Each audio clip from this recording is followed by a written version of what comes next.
Okay, I'm about to show you what's hanging up in my living room and in my kitchen. All these comic books are replicas, and what I mean by a replica is they are complete comic books from front to the back, with all the advertisements, all the pages, everything the way the comic book looked like when it originally came out. Of course, I can't afford to get these original comics. They're in the hundreds of thousands, if not millions, some of them. So this is a replica, a total replica of Fantastic Four #1, which is really the first superhero comic book that Marvel put out, and it came out in November of 1961. Okay, and Marvel was successful. So the very next year, in May of '62, they came out with a very strange character called the Incredible Hulk. And as you could see, the Incredible Hulk was gray at first, and they didn't like it that he was gray, so they changed him to green. But in the very first issue, he was gray. Okay. Later on that year in '62, in August, Marvel had a comic book called Journey into Mystery, and they introduced a new superhero in the August issue of Journey to Mystery, number 83, and he is the Mighty Thor. Okay, the Thor of Asgard. He became very, very popular. Okay. Also in 1962, history was made for Marvel when they introduced a character also in August of 1962 called Spider-Man. Okay, this was his very first appearance.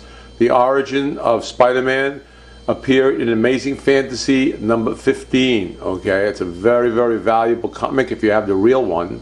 Okay, so he became so popular that the very next year,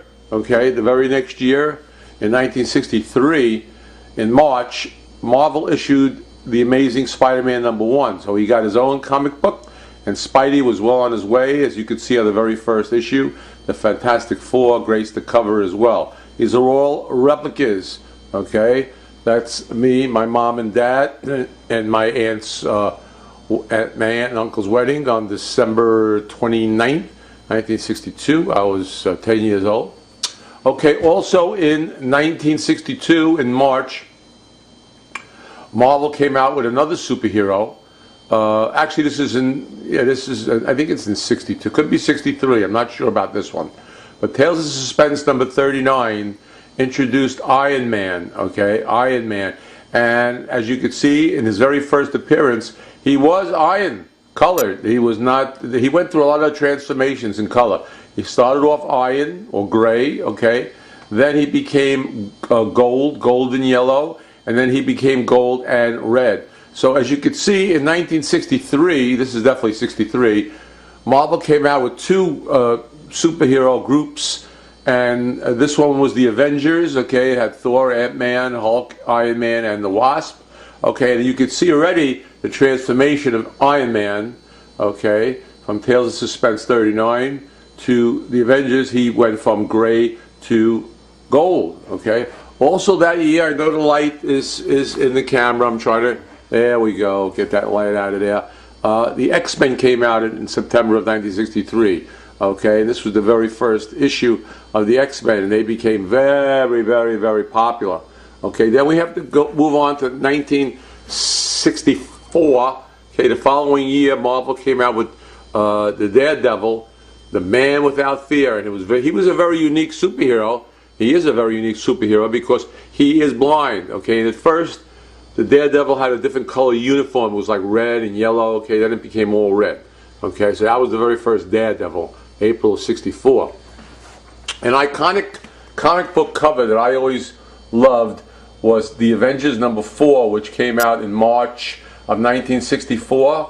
Okay, this is when the Avengers find the body of Captain America floating in the ocean in ice, and they thaw him out, and he comes back to life.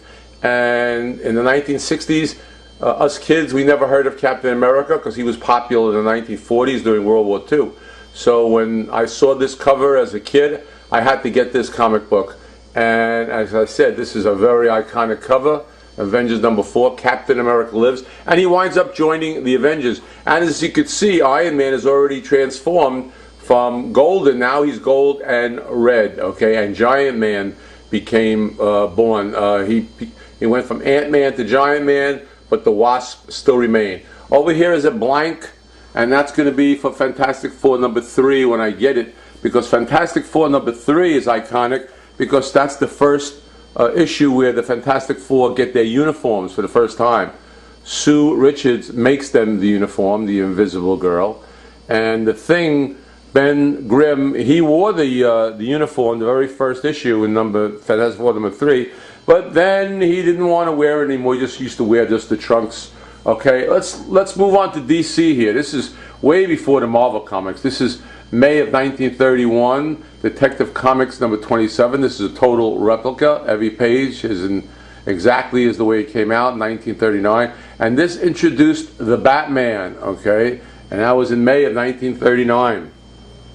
On my wall I have a replica of the Beatles bass drum skin, which was a Ludwig. Now, the most iconic comic book, and probably the most valuable of all time, is the comic book that introduced superheroes to the world. There had never been superhero before Superman. And in June of 1938, DC Comics, it would become DC Comics, Detective Comics, came out with Action Number 1. Okay, Action Number 1 introduced Superman to the world. Okay, and it was didn't really have all that stuff like it had later on. Okay, but this is the complete comic as it was when it came out in June 1938. Now let's move to my dining room and my kitchen area, where I have some really nice things. On the wall over here is Life magazine. No, it's a lot of glare. From August 28th issue 1964. Life magazine. They didn't want to put the Beatles on their cover. They were fighting putting the Beatles on their cover for months since they came to America in February, but they became so big that Life magazine had to buckle under the pressure, and they finally put the Beatles on their front cover, but that wasn't until August of 1964. Now we move to my Kennedy stuff, okay? As you know, John F. Kennedy was assassinated when I was a boy, and it left a lasting effect my entire life. So this is the entire New York Post. The New York Post was an afternoon paper which came out in the afternoon, so it actually came out on November 22nd. I don't know if you could see the date, but that should say Friday, November 22nd, 1963, and they came out with this blue vinyl extra edition. JFK shot to death. That's very valuable. It's worth a lot of money. I can't find any in this good shape that I have on my wall. Okay, now the Daily News is a morning paper, so they had to wait until the very next day, okay, Saturday, which would be November 23rd, 1963, and their headline said, Kennedy assassinated. Okay, and you could see the new President Johnson and Jackie Kennedy on the cover. Okay, then on Sunday, November 24th, while he was being transported, Lee Harvey Oswald, the accused assassin of President Kennedy, was shot and killed himself by Jack Ruby. And this was done on live TV, and I saw it live as a kid. I remember running out in the backyard telling all my friends, they just killed Oswald. And they said, yeah, right, T. I go, they did, go put on your TV. And Jack Ruby on live TV came out with his .38 revolver and shot Lee Harvey Oswald point blank. But as I said, the Daily News is a morning paper, so this is the Monday, November 25th, 1963 issue of the Daily News. Okay, in February of 1964, Life magazine came out with this really iconic issue. Okay, this was February 21st, 1964. It's a very iconic issue because it shows the accused assassin, Lee Harvey Oswald, holding the rifle supposedly that killed Kennedy. He's also holding some Russian newspaper in his hand, and in his right hand pocket he has the revolver that supposedly he would shoot Officer Tippit with. But of course he didn't do any of those things. So this was a real iconic cover. Okay, and then there's my Beatle clock. That's not iconic, just tells you the time. My final thing about the Kennedy assassination is another afternoon paper in New York was the New York Journal American. Of course, it doesn't exist anymore. But it was an afternoon paper, so it did come out on November 22nd, 1963. Hopefully you could see the date. Okay, Friday, November 22nd, 1963, and this was the final edition.